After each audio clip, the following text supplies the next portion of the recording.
या बातम्यांचे प्रायोजक आहेत मेसर्स पुरुषोत्तम नारायण गाडगीळ, सराफ आणि जवेरी यांच्या शाखा महाराष्ट्रापासून कर्नाटकपर्यंत वेगळ्या वेगळ्या डिझाईन्स आणि आकर्षक डिस्काउंटसह मेसर्स पुरुषोत्तम नारायण गाडगीळ। ताज्या बातम्यांसाठी पाहत रहा तिचा सागर न्यूज। सर्वात मोठी बातमी, रुपाली चाकणकरांना अटक होणार। रुपाली ठोंबरे पाटील यांचा दावा काय, म्हणाल्या मेंटॉसबाई। अशोक खरात प्रकरणात रुपाली चाकणकरांना एसआयटीने नोटीस बजावली आहे। चौकशीत गैरहजर राहिल्यास त्यांना अटक होऊ शकते, असा मोठा दावा राष्ट्रवादीच्या रुपाली पाटील ठोंबरे यांनी केला आहे। चाकणकर यांच्या कार्यपद्धतीवर त्यांनी टीका करत मेंटॉसबाई असे म्हटले, खरात प्रकरणात रोज नवीन खुलासे होत असल्याने राजकीय वर्तुळात खळबळ उडाली आहे। भोंदूबाबा अशोक खरात प्रकरणात रोज नवनवीन खुलासे होत आहेत। महिलांना जाळ्यात ओढण्याची खराची मोडस ऑपरेंडी समोर येत आहे। तसेच महिला आयोगाकडे तक्रारी घेऊन येणाऱ्या महिलांना खरातकडे पाठवले जात असल्याचंही समोर येत आहे। त्यामुळे खळबळ उडाली आहे। या संपूर्ण प्रकरणी खरातच्या शिवणिका ट्रस्टच्या आजी माजी सदस्यांची चौकशी होणार आहे। यातील एक माजी सदस्या रुपाली चाकणकर यांना एसआयटीने नोटीस बजावली आहे, तरीही त्या चौकशीला हजर झाल्या नाहीत। त्या चौकशीला हजर झाल्या नाहीत तर त्यांना अटक होऊ शकते, ही कायद्याची प्रक्रियाच आहे, असा दावा राष्ट्रवादीच्या नेत्या रुपाली पाटील ठोंबरे यांनी केला आहे। त्यामुळे चाकणकर या एसआयटीच्या चौकशीला स्वतःहून सामोरे जाणार की नाही याकडे सर्वांचे लक्ष लागलं आहे।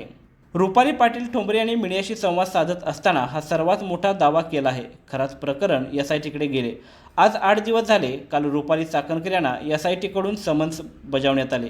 त्यामुळे त्या आता आजाराचं कारण देऊ शकत नाहीत। एसआयटीने कुठल्या तरी कार्यक्रमाचं निमंत्रण दिले, या आविर्भावात त्या असतील, पण हे निमंत्रण नाही, एका भयंकर गुन्ह्यासाठीचं समन्स आहे, असं रुपाली पाटील ठोंबरे म्हणाल्या। पहिलं कारण सांगितलं आजार आहेत, पण याच्यानंतर त्यांना चौकशीसाठी जावंच लागेल। नाही गेल्या तर अटक करावी लागेल। ती कायद्याची प्रोसेस आहे, तिथे कुठलाही तोरा चालत नाही, त्यांना कुठलं गांभीर्य नाही। अशी व्यक्ती महिला राज्य आयोगाच्या अध्यक्षपदी होती, याचा मला खेद वाटतो। मेंटॉसबाई आहे ही, अशी टीकाच रुपाली पाटील ठोंबरे यांनी केली।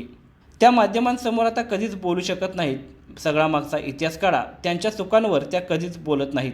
2 दिवसात मी पुराव्यासह तुमच्यासमोर येईल, एवढंच त्या म्हणतात, असं म्हणत रुपाली पाटील ठोंबरे यांनी रुपाली चाकणकर यांची मिमिक्रीही केली।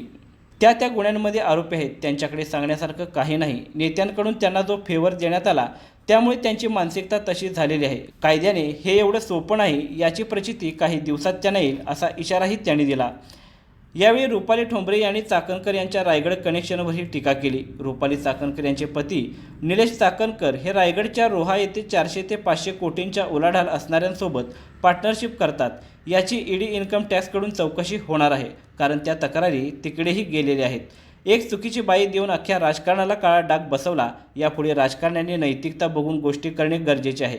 पक्षाच्या बाहेर तुम्ही कुणाशीही संबंध ठेवा, 10 नाही तर 25 जणींशी संबंध ठेवा, पण त्यांचे लाड पुरवण्याचं काम पक्षातून होता कामा नये, अन्यथा अशी वाईट वेळ येते, असा टोलाही त्यांनी लगावला।